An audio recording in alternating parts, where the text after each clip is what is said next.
Hello, and as always, thanks for spending a few minutes with me. The subject matter that I'm going to be talking about today and the next several weeks is really a wonderful subject matter. I'm going to be talking about busy doesn't have to be bad, and so I appreciate you sharing and commenting and just interacting with me in regards to this subject matter. I think you and I both know that when we ask people, how are you doing? How's life? How are things going? A lot of times we get the answer, man, I'm just so busy.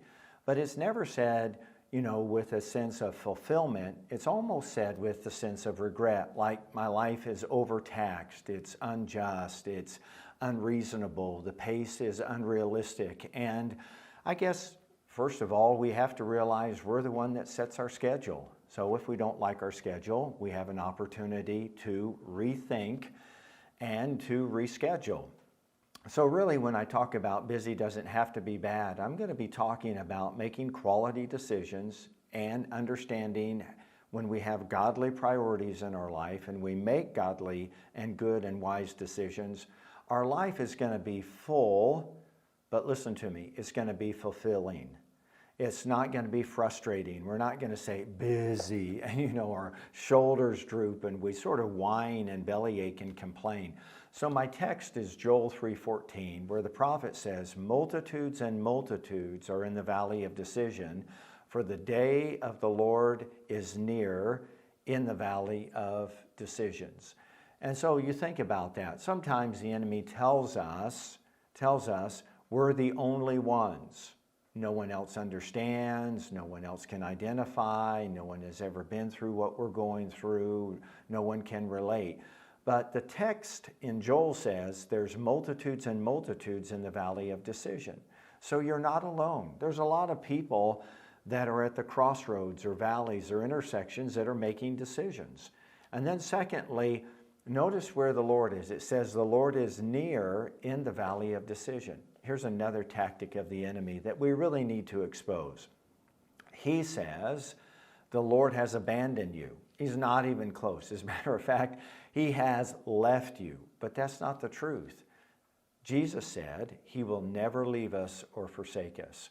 So the first two things we need to realize when we're making decisions or we're charting a course for our priorities is that there's a lot of other people that are doing the same thing. And secondly, the Lord is there to help us to do it. We're not called to do it alone. And that's where sometimes we get into trouble, right? So beware of comparing yourself with other people. Please, please be cautious about competing with other people or trying to keep up with other people. Boy, that is a trap, and those are not wise decisions. And they usually lend us into trouble. So things are not always as they appear on social media. Do you realize that? People put their best on social media, and I get that. I mean, who wants to put the worst looking photo of your family vacation? But when they have everybody there and everybody, looks like they're just having the greatest day ever, it could be their 15th picture that they've taken. And, it's just, so sort of filter that, keep it all in mind, and, don't go places that are unhealthy for you and for the decisions you need to make as a Christian. Okay, here's something that I want to close with, and then I'm going to pick up here next week and in the upcoming week as far as really drilling down as far as good decision making and good godly priorities. But I just wanted to lay the groundwork today and sort of whet your appetite. All right, we need to be aware as Christians that we actually have an enemy. His name is the devil. His tactics are deceptions and lies. So it's so important that you and I know the truth. Otherwise, we can get pulled into the deceptive lies of the enemy. Right? Here's the second thing. We all have weaknesses of the flesh. The flesh wants to do things excessively and selfishly. So we have to understand that when we're making decisions based on deception because the devil has taken advantage of us because we don't know the truth, or we make him on subjective feelings, excessive feelings, we're going to be in trouble. And then we have to realize also that there's a pull from this world and this world system called lust, pride, and greed. Those are the things that are constantly presenting themselves to us when it comes to us making decisions. But remember, you're not alone. The Lord is with you.